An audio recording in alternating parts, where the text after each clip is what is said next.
Find your own voice, lead from within. With me today, Carol Ann Cooper. Hi, Carol Ann. Hi, Nonsa. We keep having technical problems. Yes. Okay. I don't understand though. How come everyone can broadcast inside my account? I can't broadcast. It's a really good question. No idea. It's bizarre. I don't know. Maybe something is going on. Yeah, I'll say. Yeah, so our topic today is how to stop procrastination and create agency in entrepreneurship. So what do you think about this topic, Carol Ann? Interesting. It's like the procrastination is a key one, isn't it? So I just need to shift a few things around so I can see what I'm doing. Yeah, that's better. And there's always something else to do to put off what's there to be done. Yeah. There's always something that seems more urgent or more interesting.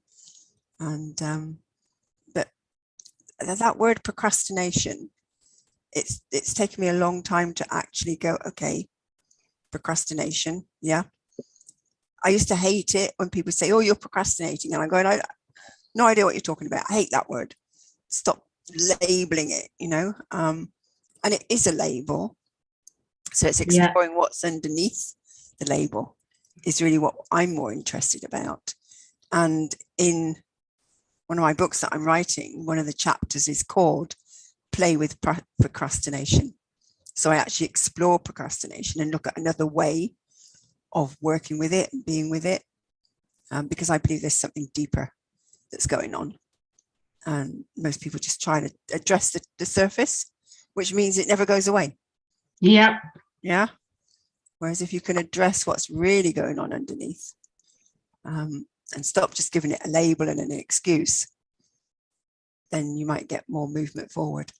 So yeah, I thought it was a great topic to talk about. Have it when you say instead of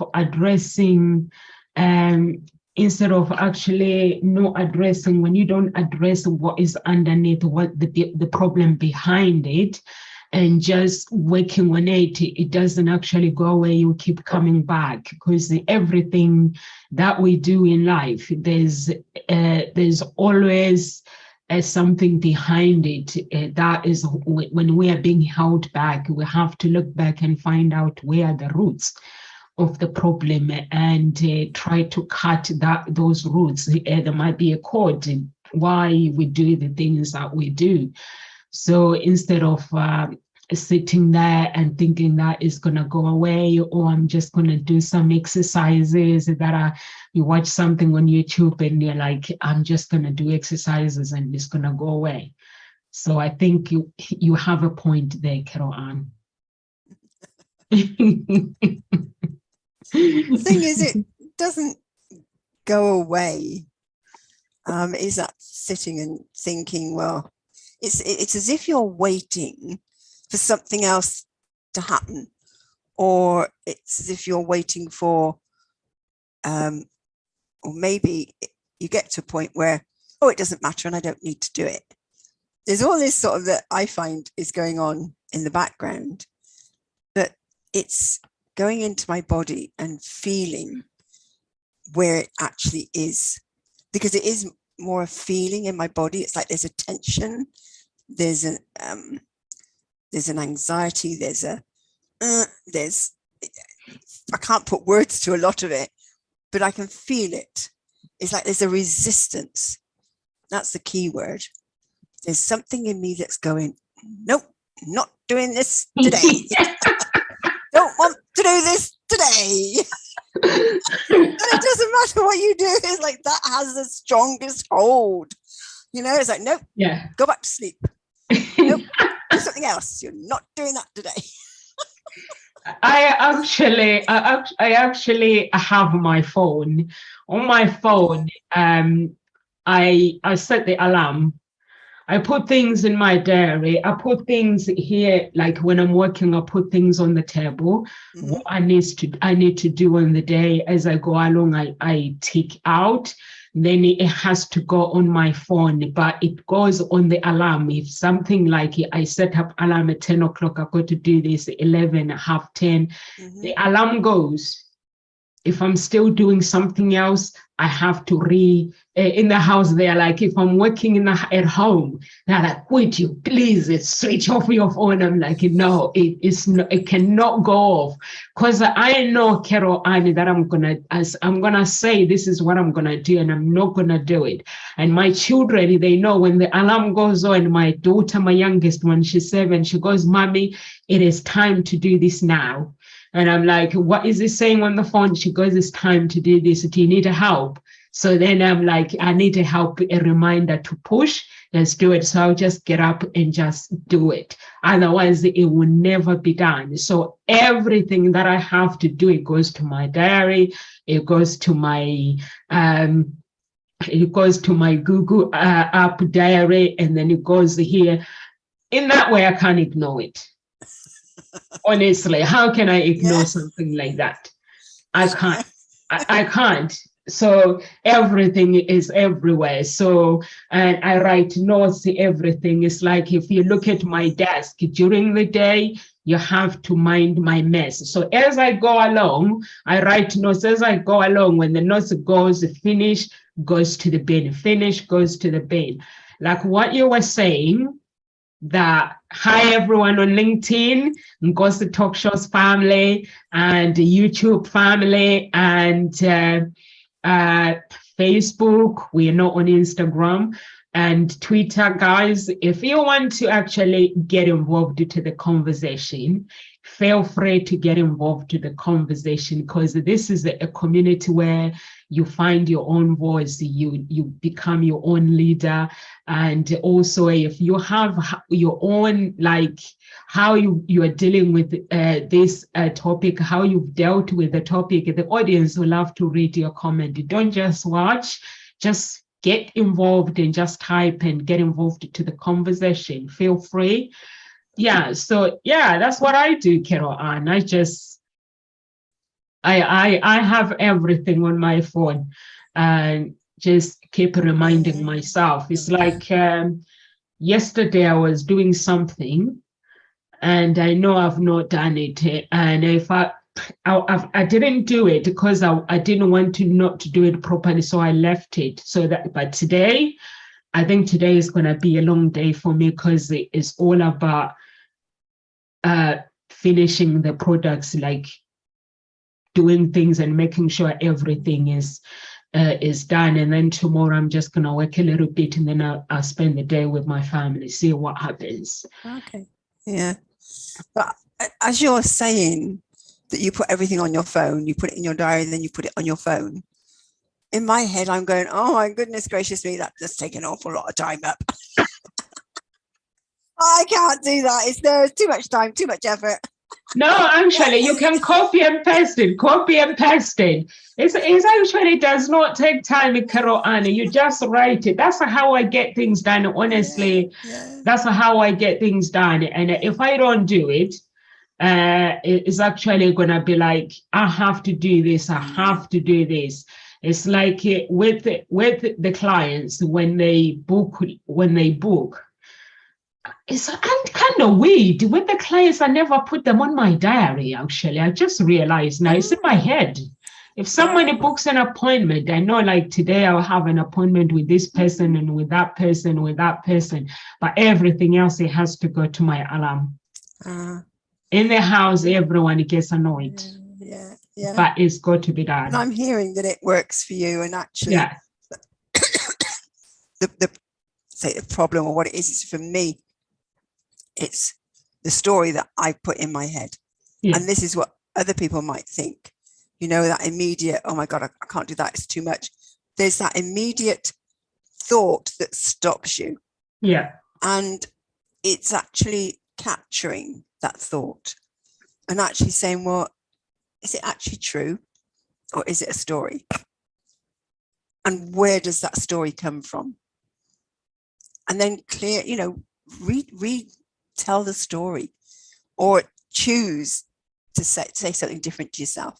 You could turn around and say, well, actually, I choose to think of it as an easy job, and just change your mindset. Again, it comes down to mindset.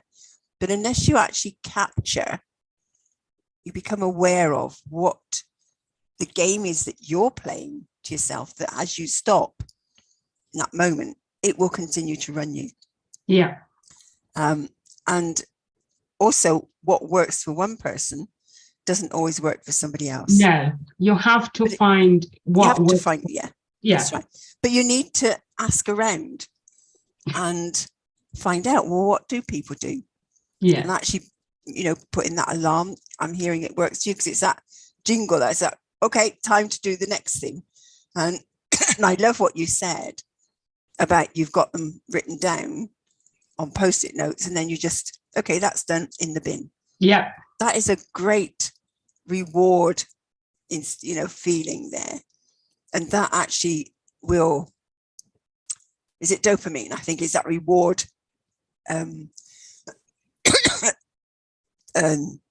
neurotransmitter that actually helps you feel good about yourself. And when you do that, it's that, oh, I've done that. So something like that is, if you've got everything written down on a list, notes that you can put away, that's a great one to do. And it is really about each job, breaking it down into smaller tasks. Because if you've got one big task on a Post-it note, and that Post-it note just stays there and stays there and stays there, it ain't going anywhere. So maybe you can then, okay, that's one color, but then you break it down into smaller tasks and put them on a different color Post-it note, and that goes on the top. Yeah. And then each time you do the smaller task, off, until that main one goes, oh yes, I've done the whole task. Because then again, it's another recognition of, I've done the bits, but now I've done the whole thing. Yeah. So yeah, I love what you're saying there about, put it in the bin. So how do you plan your day, Carol Ann? Oh, not very well. Generally, I write in my diary. Yeah. What is there? I am using Google now on my phone, because I had to, because it's now linked to my booking. What do you call them? It's called Book Like a Boss. I think a lot of people use Calendly, but it's a booking service. And I had to link that to my phone to make sure that obviously people don't book appointments with me and I'm busy. So I do put it into my phone, and I've got much more used to doing that. But on my desk here is I've got a diary.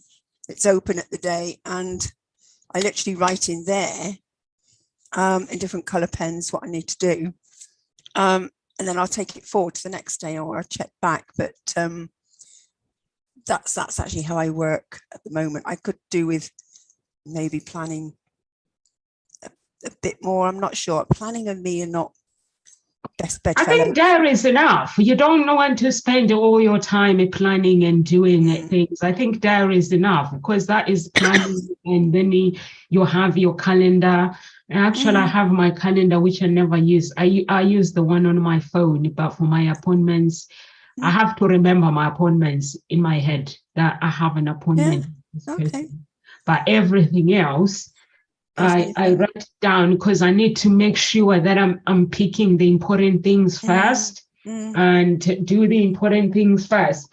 Like today, it's not in my diary, it's in my paper. Like each paper, first, when I do the front bit, it goes in the bin. So after finish the front bit, it will go to the bin, and then the second bit, it will go to the bin.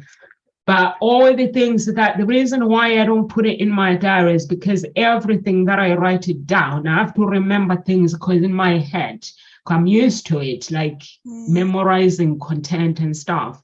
So everything, I have to make sure that my brain stays active as well. So once I go write down the things that are important, that really, really is got to be done, the things that I write down, it means that they take me time to actually do them on the computer. And then once it's done, it goes in the bin, or it goes on the floor first, then I collect it and then it goes to the bin. Once it goes on the floor, it means it's done. Oh, And nice. Yeah. but this thing where the word procrastination is a big problem, because some people they wait for things to happen. They talk about things that I need to do this, and they wait for all those things to happen, and then they end up not doing things accurately, and they know that they have to do something. Things have got to be done. For me, I've trained myself that when I did my personal development, I did Paul McKenna's program, where a plan, like I read a book, read whatever the chapter that I'm working on that week. And then I started with jealousy, dealing with jealousy. So you plan, dealing with jealousy, how do I break away? So you have to, whenever you want to break the habit, you can't do like and say, I'm going to do exercises. You have to follow your system, Carol Ann, from the beginning that you set the roots. Go to the tree of the foundation. You spoke about the roots at the beginning. So that's what I do. Whenever I'm doing something, I have to go to the roots. What is the roots of this problem? Why do I feel like this? Why am I doing things? So I had a problem before where I'll start things but not completing them. So now I have to complete something. If I start a project, it has to be complete. I have to complete it. If I don't complete it, there's got to be a big reason why that project has not been completed. So everything that I do, and when I think of something, I have to go and write it down. If my head say I'm going to do something, but before I'll just hope. It's like, when you pray like Christians, that's why some people, they say, some Christians, they stay broke because they pray and they wait for God to do miracle, but you actually don't wait for God to do miracle. When you pray, you fast, whatever you do, you pray with God, you connect with God, you have to implement and take action. Because for a miracle to happen, God has to connect you with somebody that is going to help you to achieve the goals that you want to achieve. Otherwise, you will be somebody that will be saying, I bind and cast out, binding and cast out the problems, while you are the problems. That's what check me out. Check myself out. And it is that the prayer is the asking. Yeah. And what you need to do is get rid of, in your mind's eye, what you expect the answer to come as. Yeah. What form the answer is going to come as, because the answer never comes in the form that you think it might. No. So you need to be open to being aware of that your prayers are always answered. Yeah. And then be willing to receive the answer. But it is being aware of the answer and recognize that, that wasn't quite what I thought I was going to get, but you need to then go back to what you were asking for. And you have to be really clear on what it is you're asking for. Yeah. Because, it's always answered in some form. Yeah, it's always answered. Yeah. And also is you have to take action. You don't just pray and fast and hope that miracles will come to you. No, they won't. So you have to implement, you have to take action. So for those who are there, people like Christians, they'll be like, I'm waiting for God, I'm waiting for God. God is always there. You can actually, I put him to court myself. If I get frustrated, there's times where I get frustrated, and then I'm like, okay, God, you're gonna sit there on that chair. Angels of God, you're gonna sit on that chair. My ancestors, you're gonna sit on that chair. Nomsa, I'm sitting on that chair. The judge that is judging my case, this is real, honestly, is sitting on that chair. I've got to make it real. And then I have to present my case. I'm like, God, you say in the Bible, you say anything you ask in my name, that I will do. And so that the Son may be glorified. God may be glorified in the Son. But I have asked you to do this for me. I've asked you to help me, to actually help me connect with my helper that can help me with this. Mm-hmm. But I have not got that connection. So I'm just trying to find out here, is there anything that I have done that is causing this delay? So I have to check me out, and I have to bind my ancestors. I have to tell my ancestors off in case there is a delay or there's something that is delaying me. Or sometimes I will just, God will be like, Nomsa, the answer is in front of you. So he'll be like, look around. So you find that whatever I'm looking for, maybe it's either it's on LinkedIn or Facebook, or it's got a friend, they know somebody. Then I have to be like, you'll see things start falling into places. But if you just wait and pray cute, and some people that they go like they sit down and pray cute. I don't do the praying cute. I pray cute, that's fine. But when things are not working, that's when I need to have really conversation with God. And I'm like, God, I have waited for a very long time now. So I feel that my prayers are not being heard. And you find that once you say that out loud, and once God hears that, you mean what you say. Because sometimes like you say, Carol Ann, that what the dream that we imagine, it may not come the way we expect. Mm-hmm. So you don't have to make decisions of how your expectations should be met. So it's important that you leave everything open. So I find that when I don't have expectations, that's when my life falls into places. But I have expectations with that, to deliver what he says he will deliver. And my character has to align with what I say. If I say I'm a child of God, but if you go in my Facebook pages, before how I used to dress, because sometimes the social media and media can actually confuse people. For me, I used to think that showing my boobies and showing my body was the only way to show sexiness. And then until I realized, when I got into personal development and I got to know God, and then I realized, actually, I don't have to do all this. That's exhausting.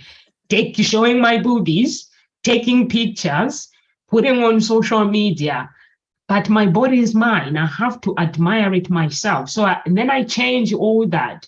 So when you pray as a child of God, make sure that everything that you say, it aligns with the scriptures in the Bible. And I'll tell you, you won't be disappointed. You will be connected. This word, procrastination, it will go away. Whatever the roots, whatever is holding your life, you will live a free life. You won't be that somebody that waits for people to affirm who you want to be. So I don't know, Carol Ann, sometimes there's times where I had problems as well, and you tell me to check me out and check my bloodline out. I don't know what do you think about this? When you say check your bloodline out, are you talking about my ancestral sort of, yeah. And it is looking at what's perhaps been passed down to you, either genealogically or yeah, it could be past lives, something that's happened there. So again, it depends what you believe in Yeah. as well, what you want to look at, because with genealogically, we do get things passed down. It has been Yeah. shown Yeah. scientifically as well. They're starting to catch up with that. The science is catching up with it, with those thoughts that patterns do get passed down through the line. And so habits that you've picked up or that you've got, or traits, can be mapped back. And it is actually becoming aware of that and then just breaking that. You can actually ask for that. Look, any cords to be cut. Ask the Lord to just cut the cord, cut the tie, and let it go, but put love on one end and send it back past, back through the ages, and then put love on the other side and bring it into you as well, so that you can then start afresh. And then it's about creating your own habits and ways of doing things that work for you. And it's really getting to know yourself. What is it that you really love doing? What is it that you really want to do? What have you been pulled to do that maybe actually isn't quite what you really love to do, but there was something that pulled you? And because actually procrastination is opportunity's assassin, and it stops us from doing what we love, not actually what we dread. And it's realizing that actually, if you can work through that and do what you've been putting off doing, the other side of that is something amazing. It's like you break through into a whole bigger realm of comfort zone. It's like, wow, did I really do that? And you realize that it was only your thoughts that actually stopped you. And it was like me on my with my writing retreat that I put on last week. I had 5 days writing retreat, and I was there 2 days before the retreat started as well. But it took me about, where was that? It was Friday, Saturday, Sunday, Monday, Tuesday. It wasn't until Wednesday that I ventured down the road a bit further to somewhere that I thought was much further away, but was actually very close. And I was able to then sit by the water's edge, by the harbour there. And I remember sitting there and thinking, that wasn't very far. And how much it was all in my mind that seemed impossible for me to do, because it was too far. Take me too long. It was too far. I wasn't up to it. So I didn't do it. And I sat there, and there was a few tears, because it was like, look at all that time you've wasted, that you could have been sat here in a place that you just love. And I sat there and just listened to the wind and listened to the water and the sounds, and could smell the freshness and the sea. Something I just loved doing, and yet I'd been stopping myself.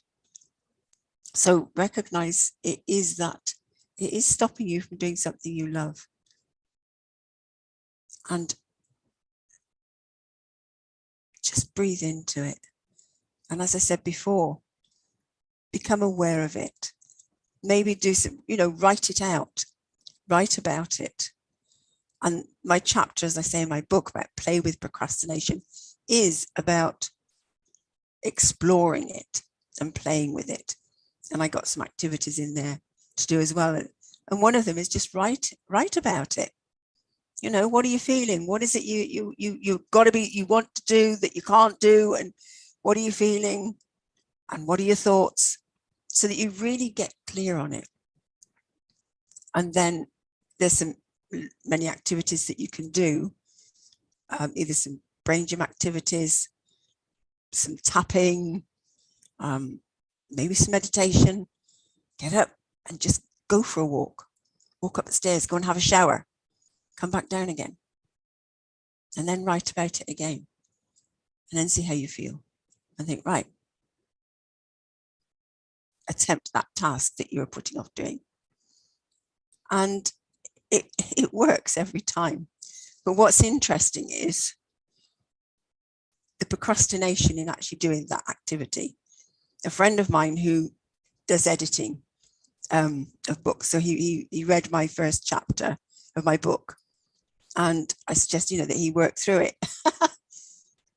He never did. He said, I can't even open it. He goes, so there was a putting off of the solution of actually something that would stop him procrastinating. It was really interesting. So again, it's something deeper. So at that point, that's where you need to reach out and ask for some support. Someone that can talk you through and hold you in that space and work through whatever is even deeper that stops you even accessing something that would help you to work through the procrastination and get things working and going. So there was something you said. Yeah, start but not complete a project. Again, I think it's recognizing your own traits. My mum was a great one for not completing things. She always called herself an unfinished symphony. She started loads of projects and then she wouldn't finish it, but it always got down to the finer detail of the project. She did a lot of craft work and she was great at starting it, bringing it together, but the finishing with the details, finishing it up, she always put off. And I did do some work with her a few times and she was able to finish some of her projects. But when she died, about nearly 6 years ago now, we cleared the house. There were so many projects that she still hadn't finished that we could see, of craft things. But again, don't make yourself wrong. If you are someone that doesn't complete things, maybe you're somebody who just likes the excitement of starting something new. Well, explore what is it about completing that project that has you not want to complete it. Again, it might be just looking at the details that you don't want to go to or you find difficult to do, or it may be that there's something about having closure on something that needs addressing, because then that's over and it's like, whoa, it leaves a gap. And I know, having completed and run my writing retreat, I think that's what's happened this week mainly is like, oh, there's not this project, this big project that's weighing on me and that's pressing on me and going, you've got to get this done and got to market it and you need the people, you need, and then I needed a new venue and there was so much, but it was like, it's got to run, it's going to run. It's actually happened. And all of that, what was there is no longer there. And I'm sort of in a space of, okay, so what's next? And maybe we don't want to get into that space. We like to move on to the next thing and then the next thing. But it is good to clear out, complete. And there are things you can do. You can actually either complete something or you can actually declare it's already complete in its incompleteness and go, that's complete, done, sorted. I don't need to do anything more to that. And I can't remember what the third thing is. I'm sure there were 3 things that I was told that you could do about completions. So again, it's getting to know yourself and not making yourself wrong and giving yourself the time. Okay, it's taken me all week. I've done bits of things, but there are a lot of things that I haven't done. And I keep going, oh, I should have done that. And it's like, let it go. Let it go, Caroline. Because I know that I will pick it up and run with it eventually. But I need to let myself settle with where I'm at and decide, right, what's next? Where am I going? And work with that. And the one thing I'm really looking forward to today is sitting with my 2 older grandchildren this afternoon and watching the 4th in the series of The Matrix, the fourth episode of The Matrix.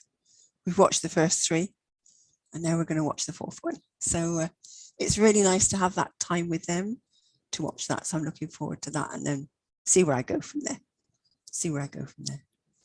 But, so where are you at with creating urgency? Creating agency. I love creating agents, creating things, Carol Ann, but at the same time, I have to know that life is not all about creating projects and projects and projects. I have to do things and I have to stop and back off a bit.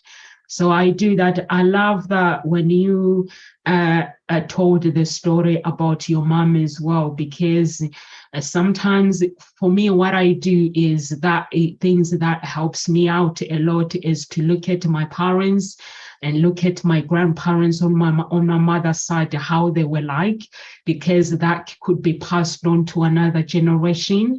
So I look at my grandparents. I look at anyone in my bloodline that if they were not there, if it went for them, I wouldn't have been born. So those are the people that I look at. I write down their names. Like this morning, actually, I was writing my family tree's names, and I need to pray in those names and making sure that they haven't got, no one is attached to any demon that is holding me back, because I do not want nobody holding me back. So what I do is I look at my family, what they were, the things that they habit, because like, you know, like when you go to a GP, the first thing they do is, what is your family history? So once you tell them that, oh, I had this, I had my father had this, or my mother had this, and then it starts there. The doctor will actually diagnose based on what you just told them. They would start doing the test and say, her family had this. So that's what happened with life. But sometimes you may find that is not actually the problem. I see people like, one of my friend, one of the girl at my daughter, the receptionist at my children's dance, her brother-in-law took his own life in Australia. So they are traveling on Saturday to the funeral. And apparently in their history, there's been a depression in their bloodline. Their father had depression in the father, and then in them now they are suffering with the depression, and both, like all of them, the children, it's been passed on to them. But sometimes it could be the mind, just because I know that somebody in my bloodline had this. So sometimes I could, my mind could actually start adopting, even if it's not, because everything is in the mind. So you can actually control your thoughts. You can actually cut the codes, so that what happens to your ancestors or to your parents, you can cut it off and be the changer in your bloodline. So you have to cut it off. But some people, they don't know how to do that. For me, I look at my mom and I'm like, yeah, she was married. Yeah, she was this, she was this. And whatever the negative that I can identify to my mother, ask questions. I start asking questions to my mom. I'm like, Mom, why did your life turn out to be like this? And then she explains. When she explains, then I go and pray about it and cut the cords off. Because when she's explaining, she's helping me to actually making sure that it doesn't happen to me, or it doesn't happen to my children.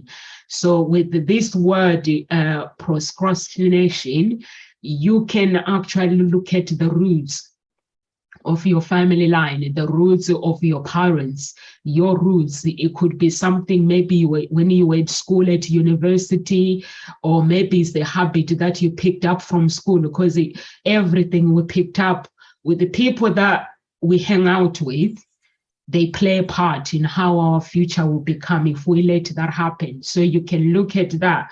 And also sometimes it could be completely us stopping ourselves. So you have to look at that. the habit, like, why am I stopping myself with this? It's like people get married or they meet their spouse and then they get divorced.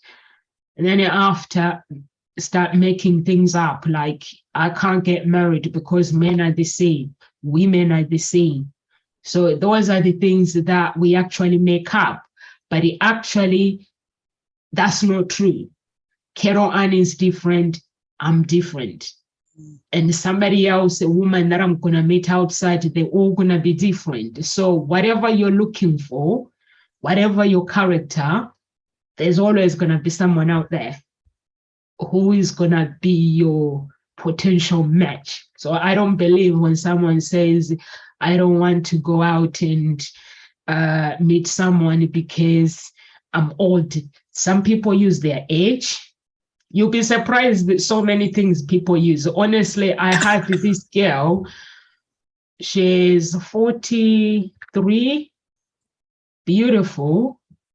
She has everything, a good career, good job.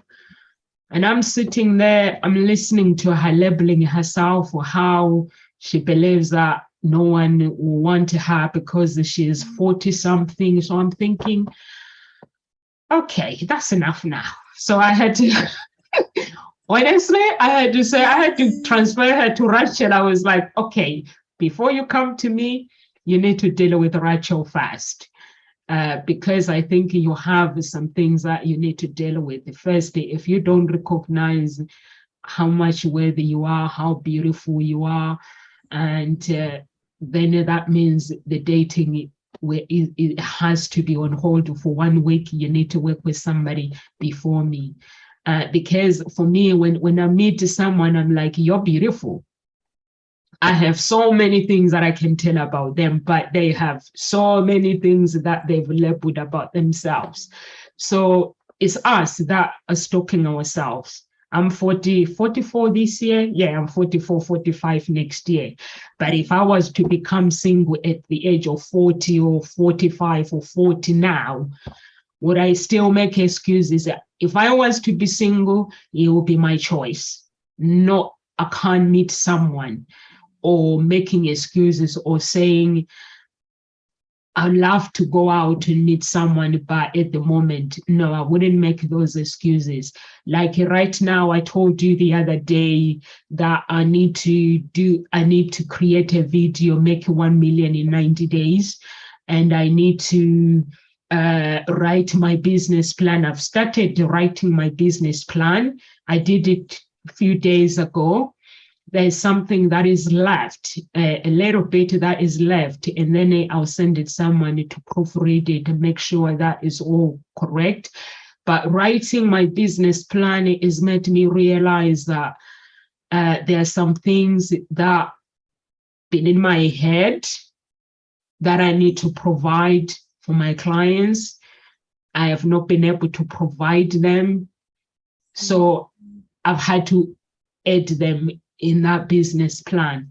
So when I'm done with the business plan, then I create the video. Now I have to find the investors, and yeah, it's got to be real, and I'm prepared for rejection as well. So I'm prepared for somebody to say, Nomsa, but when somebody says no, I'm prepared to understand that it does not mean that I'm not good enough. It means they don't see what I see, what's in front of me. So I'm prepared to do that. If I have to go to 1,000, I've not decided whether I'm gonna do a series with my talk show, with the going through the investors, or I'm just gonna do it private. I've not decided what I'm going to do, but it's something that I need to do it. And but if it was before, there will be so many things that I'll be asking myself, that am I enough? Is anyone going to listen to me? You know the story, Carol, and I don't need I'm sure you've gone through it. Yeah, you went through it actually when you were going with the retreat first. Yeah. But actually what made me laugh, I was like, I'm not going to push Carol Ann, because when I start pushing her, she's going to be put off. All I'm going to do is every day when we come to the talk show, I kept saying, where are we with the talk? But you didn't realize that I was manipulating your mind. I was like, where are we, Carol Ann, with the retreat? And when we're talking, and I'll be like, where are we with the retreat? And you're like, you just say, you were honest as well. Like, you know what?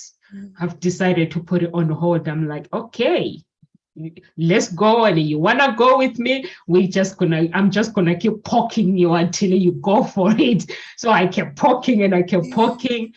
And then you went for it. And then when you came one day on the talk show, you were like, the date has been set. I've got people who are booked for the retreat. And we are going. I was like, yes. I was like, yes. Yeah, I know. Because sometimes some people will be like, why are you not doing it? So I was like, okay, I'm not gonna do anything. That's what the talk show is about. She always helps me out. And I'm just gonna keep poking and keep poking and keep poking until something happens. And I could see that some of it was like fear. And then one day I was like, you chose the topic. Actually, what happened? You chose the topic. I have to go on YouTube and check the topic. You chose the topic. And that topic, it meant you have decided actually to go for your retreat. I was like, okay, I'm loving this. Yeah. And it was lovely. And I really appreciate you just keep asking, because pushing doesn't work. No.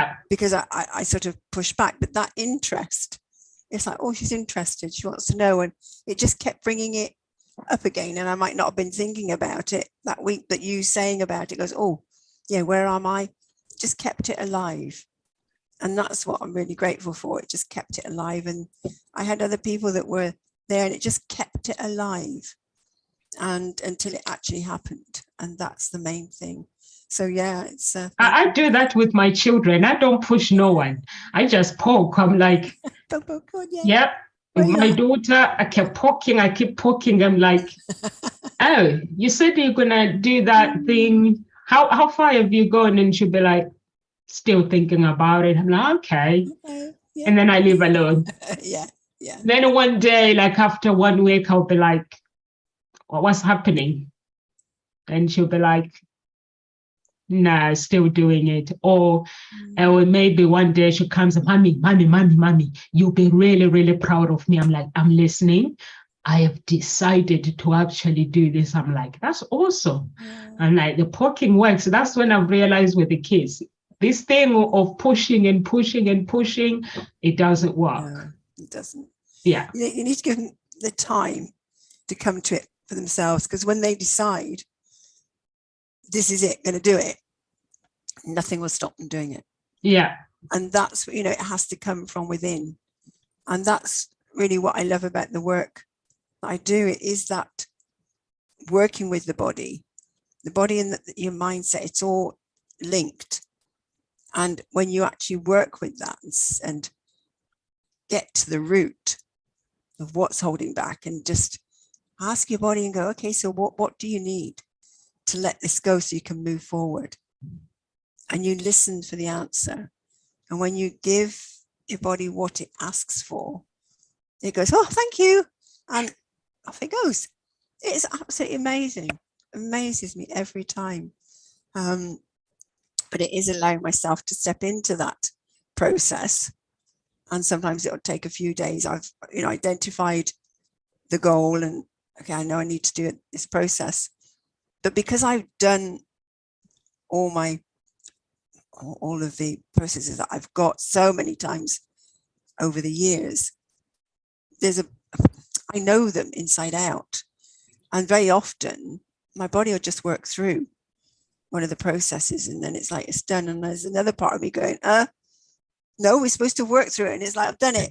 And so there's a little bit of me that still can't believe I can do it. I can be that quick. Yeah. Because there's a part of me that goes, no, it takes you time, Caroline. It takes time. And that is another limiting belief that comes from an ancestral and comes down the lines, you know. And I know my dad always say things take time. Well, actually, that is another story based on your own experience, but you make it make time and take time because you put it off and put it off. And it's the actual putting it off that takes the time. And when you actually do the task itself, it takes no time at all. And that's what always amazes me. So it's just, yeah, when you're ready, something will shift. That's one of the things to look for that could have you be procrastinating is, are you a perfectionist? Does it have to be perfect before you'll move forward with it, before you'll let your product out, before you've written your book maybe, or you've written it and it's like, no, it's still not perfect. There's still something else I might need to put in there or change. Recognize that perfectionism and that need to get it right, because that will stop you. And where was that? I was reading. I've forgotten now. Never mind, it'll come back. It'll come. Oh, it's something here. Imperfect action is generally better than no action. So just take action. Oh, that's right. And it was something you were saying about when you actually do take that action, you get the feedback. If you don't take the action, there's no feedback. And therefore you're not moving forward, because it's in the feedback from putting it out there, from taking that action, talking with other people, is where you move forward far more quickly than you sitting pondering over it and chewing it over yourself. And feedback is all it is feedback. And as Clinton Swain says, feedback is the breakfast of champions. And there is no failure. It's just feedback. And it may seem that it's not perfect, but does it have to be perfect No. to get out there to start No. with? Because it can change. It is not set in stone. It's and when I I've got a 6-month program that I ran for the first time about 3 years ago now. And up until that point, people had been saying, just get the structure of your program. You don't need to know the details. You just need to be one step ahead of the participants. And I was going, oh, no, I need to know the details of every other. And it stopped me until I got to the point where let's just go for it. So I did. I put it out there. 2 people came on the program, and literally before I was literally writing the content for each module, that, you know, the meeting the day before. And it's like, wow. So this is what they mean. And it is okay to do this. And so it's now complete. The whole program has been worked through. I've now got the content for each of the sessions. And yes, it will need tweaking, but I've got the bones of it. It's worked. I've worked through it. And it's now it's structured. It's taken me till now to think, oh, let me put it on again. Because again, I think it was that, it took a lot out of me putting it together. There was a lot of resistance each time I was writing the content and what the activities that we were going to be doing. I had to keep working on myself to clear what was in the way. And then when we actually did the session, it was amazing what shifts my participants had with their writing. And about halfway through the program, there was one lady, she realized she just needed to get herself away for a week. So she took herself away for a week and literally spent that time writing. But she used the method and techniques that I'd been showing her to actually work using that through the week. And she made huge progress on her book, you know, that up until the point where she'd taken up my program, she'd started it, but she kept putting it off and putting it off. So things then started to move with it. So yes, I've now got to the point where I'm going to put that program on again, beginning of next year. So I'm now looking to sit and market that. And that's my next hurdle, is marketing. So as a friend of mine and I, we're up for the challenge of cracking the game of marketing. Yeah. Breaking the game, or no, cracking the game of marketing. That's what we're going to do. Break through that. Yeah. Yeah, it sounds awesome. It sounds awesome, Carol Ann. And writing, I love writing. I have loads of diaries. That's why it's important, wherever you're feeling, put it down. Sometimes when I read my diary, I'm like, who wrote this? It's like it's two completely different people, three different people. Honestly, I write things down, like my feelings when I'm feeling something, and I write it down, and then I go back, I'm like, wow. No, I'm sorry. So sometimes I shock myself. I'm like, wow. Wow. Yeah, so I like what you're saying. Things don't have to be perfect. And if you are waiting for things to be perfect, then you're going to be waiting. For me, when I go into speaking, I went to look for days, and it was like, Nomsa, you're going to have to go on stage and talk about your business. And I was like, no, actually, I've hired you to actually help me to build the business, not me to go and speak. And I didn't know how to. Never done speaking before. All I know is music. When you're on stage, singing is completely different than being on stage and speaking. I think singing is easier, but when you're speaking on stage, it's a bit difficult, because you have to. With the music, I can focus on somebody, an audience, and imagine they're naked, and I'm entertaining them, or just imagine something funny that they're wearing, or imagine like something, maybe a character, and then go for it. But with the speaking, and then with the music, you also have to connect with their emotions as well, with that person, the audience. Even with the speaking, you have to connect with their audience, but it goes deep. Whatever you say, you got to be that person, because people can see it. If you are just speaking the subject, the topic, for the sake of speaking it, people, they can't connect with you. So you have to, there's more that goes into it. And with the music, myself, when you write music, like if the lyrics comes into your head, you write it and everything. But with the speaking, I have to go in front of, I have to stick things somewhere so I can remember what the heck I'm talking about. And then I have to practice. But with the music, it's kind of different. So I was like, okay. So if I have to go on stage, okay, I'm going to go on stage. That's what is going to help me.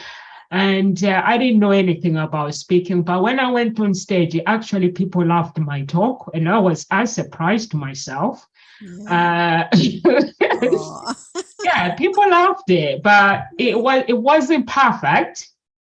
That one I can say that, but I could see that people were enjoying. I think people were enjoying whatever the words were coming out of my mouth, because relationship is what I do for living. Like love, when I talk about the subject love, is I love it. So I think that was made me connect. But you can do it doesn't have to be perfect when you're doing something. Even gossip talk shows, it's not perfect. I would love to make some improvement with the talk show. It's not perfect, but we come here every day and we add value to our audience. And I know that there are some people like they like make comment that, and I know that our talk show is not perfect, but what I know is one day we're gonna look back and we're gonna laugh about it. So that's what I know, that we're gonna laugh, but it's not perfect. But what matters is we're changing people's lives, and that's all it matters. And I love what you said there, that you're adding value to people's lives. Yeah, Out there, it's not perfect, but what is perfect? You know, at what point will it ever be perfect? There's I always don't know. something you can do differently. And so it's getting out there. What you wanted to do is make a difference, add value to people's lives. So in that respect, it's perfect because that's what you're doing. Yeah. And how you could do it and tweak it in different ways, that's the feedback, that's the evaluation, the reviewing, and the you know, it's not about staying still, because that then becomes very stagnant. If you review it and say, well, okay, so what else could I be doing, or what other ways could I do this? What isn't quite working? What would make it work, you know, better? Then and doing that and working with that and keep moving forward. But hold to the point that yes, you are adding value to people's lives. And I think that's the important thing. Just through this discussion, something that we might say will just spark something for somebody, and they go, oh, didn't know that. Or, oh gosh, I'm going to give that a go. Or help them to maybe not feel so bad about themselves. Maybe just let them be with themselves for a moment, accept where they're at. Yeah. And then be able to move forward. Because sometimes we just have to accept where we're at. Accepting what is and what isn't. Just accept. And the experience, the journey, when you go through that thing where you know that whatever you do, you are not perfect, no matter how good you are. And you just go through this journey. And I listened to Shanda, and she was like, I've been criticized for so many things with my broadcasting, but I've learned so much. She was like, I've learned so much. And that's why when she speaks, when she teaches, she gives out more information than any other coaches. She's like, the reason why I give out all this information is because I've been criticized by people, but it never stopped me. Like what you're saying, Carol, and that you don't have to stop. It doesn't have to be perfect. So she's like, I've been criticized. She was like, before she started broadcasting, it was the audio, people criticizing the audio. And she was like, it never stopped me. I knew they made sense, but it never stopped me because they kept coming back to watch. So it never stopped me doing the things that I want to do. So that's why with the Ngozi Talk Shows, anyone who is watching and Ngozi Talk Shows plays, you can head over to Ngozi Talk Shows page, and you can make comment or by giving the stars so we can reach more people, or you can just make a normal comment. But if you choose, you feel that you want to help us to reach more people, and please comment. And Carol Ann, we are about to leave now. Your words of encouragement would be, please, can you tell the audience who you are before we leave and where they can find you, and also about your challenge as well, writing challenge as well? Yes, I'd love to. Thank you. So yes, as the writing facilitator, what I do is I support women in becoming more productive with their writing by connecting them with their deeper innate ability to write. But more importantly, they experience free-flowing writing. They experience an unlocking of the writer within and getting their story written, getting their book written, because you cannot publish what isn't written. And all of this has come about through my own journey of unlocking the writer within, and actually realizing this is a journey. And what I do is actually personal development through writing. It's a healing journey, writing your story. So you can face those demons and actually come out a stronger person because of it, a more confident person, a more confident writer. And I have a writing challenge coming up. I think it's the 7th of November. And it helps you to connect with the piece of writing you're doing with your story or your book. And there's what I call the foundational framework that you need for any piece of writing that you're doing. And that's what we work with. But it also gives you an opportunity to experience the way I work and the type of work that I do, because it is experiential and it's difficult to explain. And most people that go on there say, yeah, you need to experience it to go on it. And I know you've done my challenge, Namsa, as well. When is your challenge, Carol Ann? 7th of November. Okay, I might do it. Yeah, I'm going to go through it again. Absolutely. And why not? Because you could actually, I'll have a chat with you about it. Each time you do something different, you go through it again. There may be a different focus that you have. I know someone who, when they went through it a couple of times, but they realized that the piece of writing that they were working on this time, the target audience was slightly different. It needed tweaking, you know, so the foundational framework just had a slight difference to it, but it helps you to really connect and get direction with your piece of writing that you're doing and connect you. And as I say, help you understand and experience the way I work.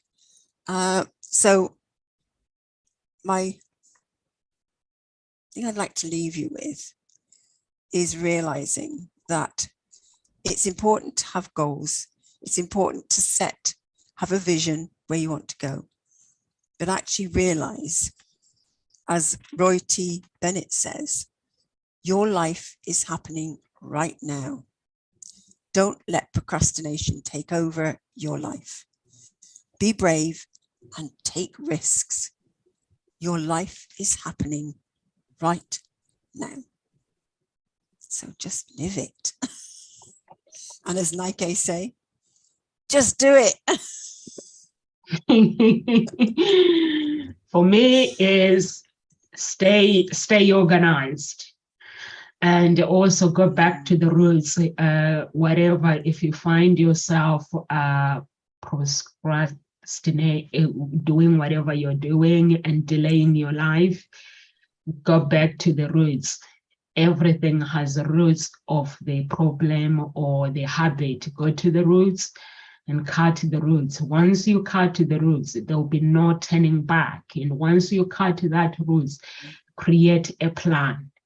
Stay organized. Once you create a plan that works for you, because we are all different. It's like when I read a book, I never do whatever I'm reading in the book, because we are all individual and we are all unique. So when you read a book, your character comes out. You don't take that person's character when you're reading a book. Your character, you start realizing that actually this is who I can, this is what I can, and then just fix whatever needs fixing without, Carol Ann loves this word, making yourself wrong. And if you feel you need to take some time off on things, take a break, 1 week break, and then go back to the things. Once you go back, remember there's no break. The break will come on after when things are done. Stay organized. Yeah. And we are here at Ngozi Talk Shows Monday to Friday, 1 p.m. UK time. And actually, I'm going to be here Sunday with Claudia, because Claudia, she is broadcasting on weekends now until she's finished what she's doing. So I said I'll pop in and broadcast with her for half an hour. Mm-hmm. So you'll see me on Sunday. Nice. And live with grace, everyone, and God bless. Carol Ann, got to end the show.